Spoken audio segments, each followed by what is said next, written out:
I've wanted to do this for a while. I'm wearing a Laphroaig t-shirt. I have here a Laphroaig whiskey.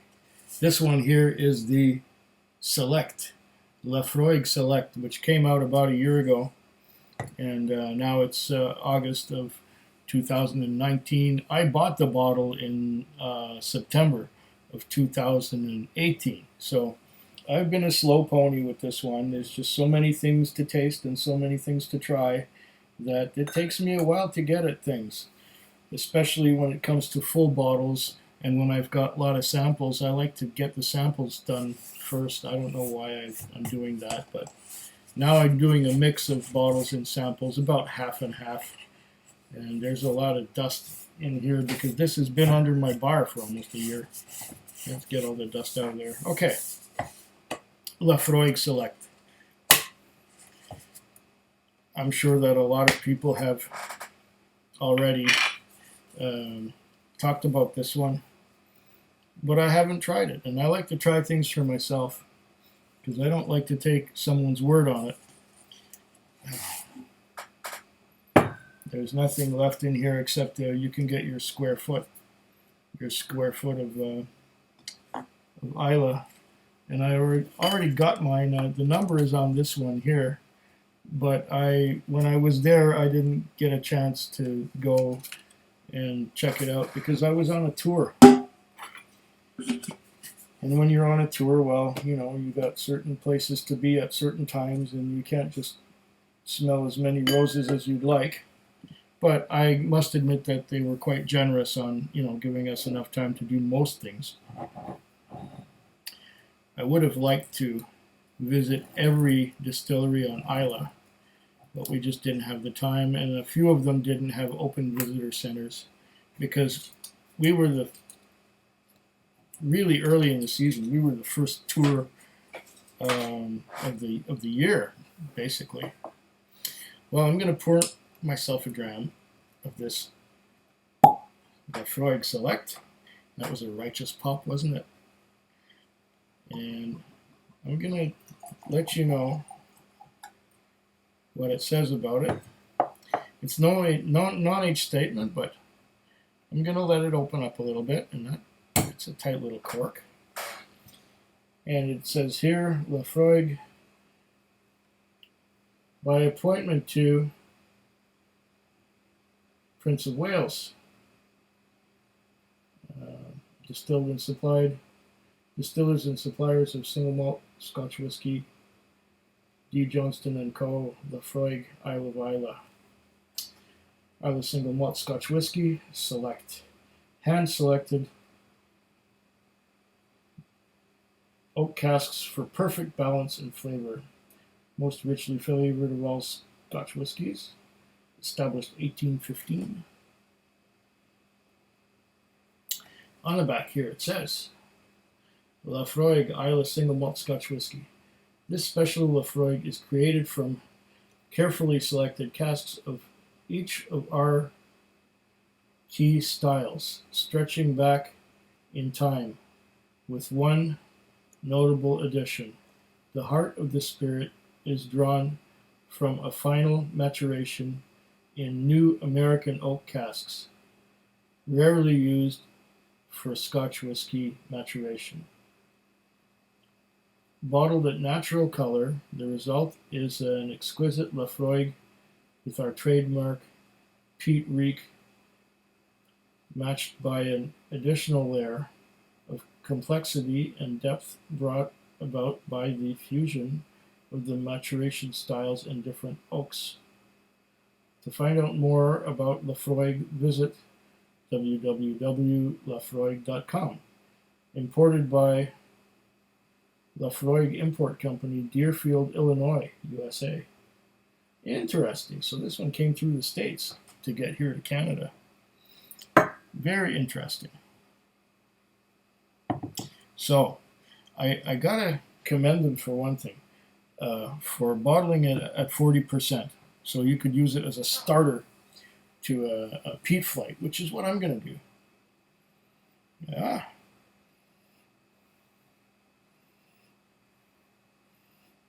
Right away.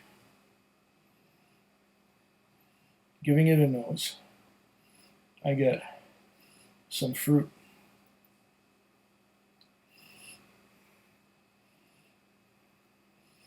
And I also get that the fruit I'm getting is like a ripe, dark red fruit, like grapes and berries.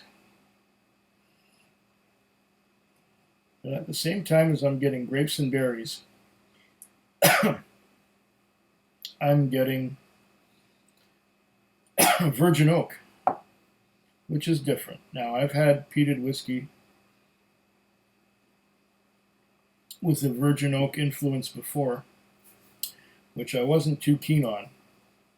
And that was it was also a Laphroaig, wasn't it? Yes, it was. It was the Laphroaig. No, it was not a Laphroaig. It was an Ardbeg. And that Ardbeg was the one that had something to do with Brazilian soccer. I don't know what. It was called the... I have it on my wall somewhere.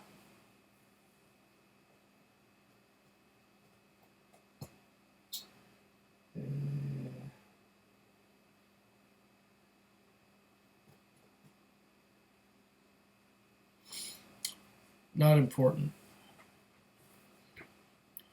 It was the Ardbeg that they don't really talk about anymore. They used the tops and the bottoms of the barrels of virgin oak, and the rest of it was not virgin oak.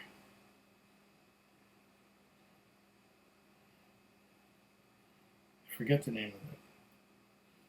But this has some of the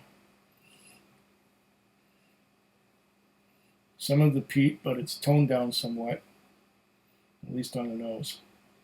There's some tar, and there's some, it's like a triple wood, where the triple wood has some elements of sherry cask. So I'm getting some ripe berries and some tar, yes. Maybe a bit of citrus that goes along with that. And I'm getting the door planings and pencil shavings that you would get from virgin oak.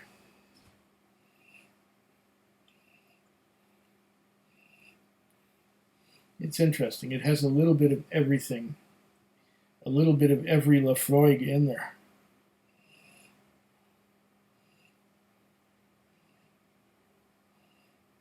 It's bothering me. What's the name of that Ardbeg? Let me get my flashlight.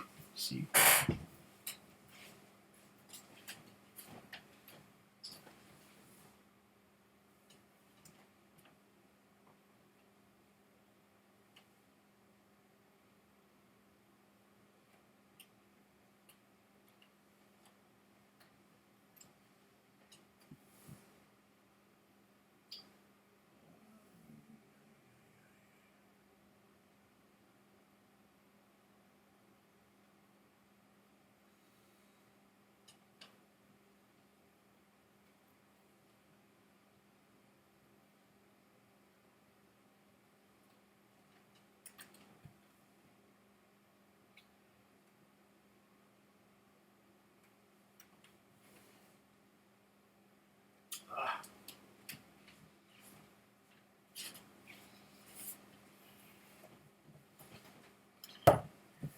I did not find it, but I remembered it was the Ardbeg Ori Verdes. I didn't find the tube, but when I saw Perpetuum, somehow that made me think of Ori Verdes. It's strange how the mind works, especially when it gets older. This is rather pleasant.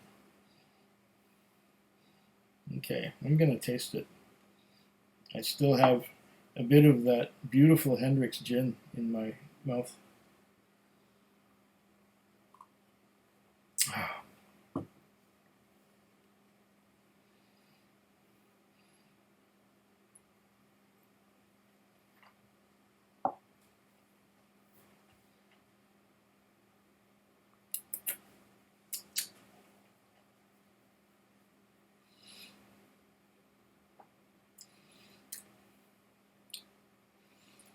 Ah,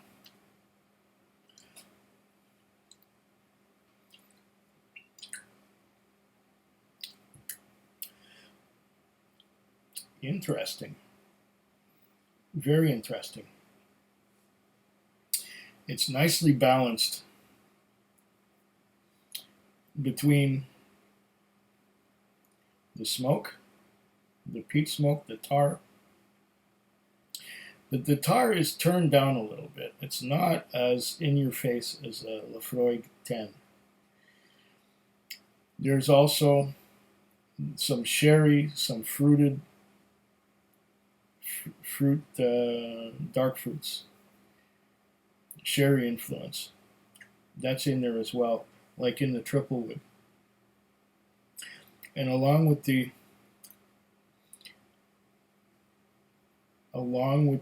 tar, which is not turned up that high, the tar and the creosote. I almost get no creosote. I get some tar, I get some smoke, some road tar, but the creosote is missing somehow.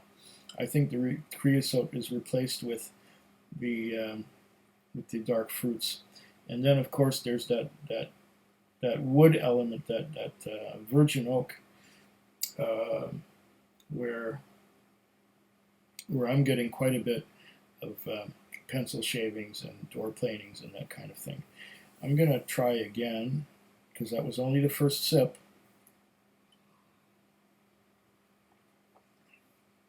And after all, it is a neck pour.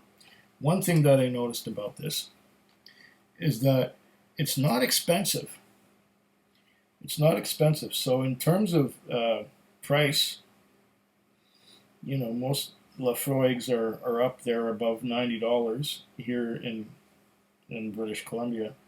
But this one is $67.99. $67.99. That has to be the cheapest Laphroaig available. And I know I love the triple wood. I like the lore a lot, but it's very expensive.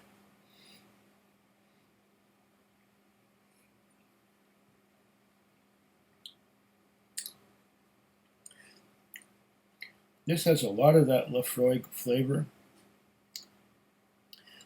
a lot of that peatiness. I did say already that it's balanced very well with the fruits, to the point where there isn't that much of that typical Laphroaig uh, citrus, that lime and lemon, usually lime coming out. Um, but it's balanced.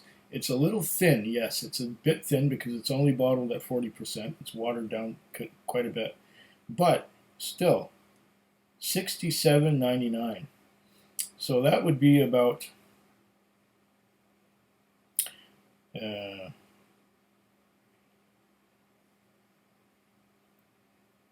$67.99. That would be $10 of no, it wouldn't. That would be $5 in goods and services tax, and that would be about $6.80. No, $3.40 of goods and services tax. That's correct, and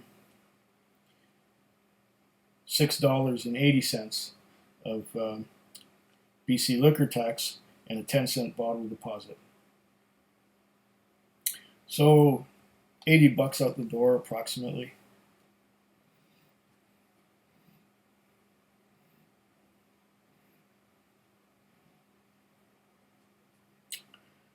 Yeah, and this is a nice way to start a peated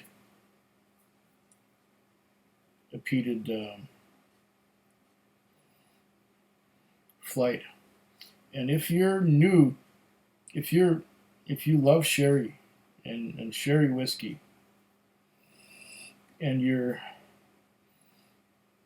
wanting to get into peat, but it turns you off, And you want to get into bourbon, but it's a little bit too in your face with the virgin oak maturation.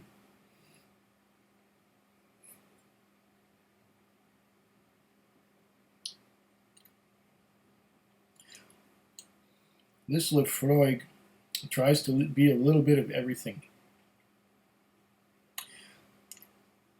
because it has that virgin oak. It has some peat. It has some. It's a good way to start a peated flight. And the peat isn't in your face, so it can be a transition to peated whiskey if you're not into it yet. You can teach yourself to like peated whiskey by going for this one because it bridges the gap between sherry and peat. And it's got some of that virgin oak in there too, so there's a little bit of everything in it. Some might call it a hodgepodge or a mash-up or a mix-up of things that shouldn't go together, but hey, I'm not a purist. It doesn't have to be 100% sherry.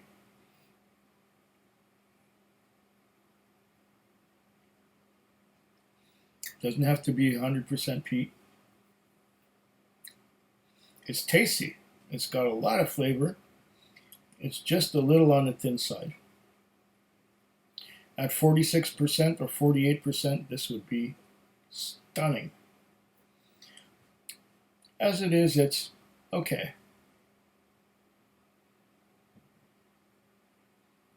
Would I buy it again? Maybe.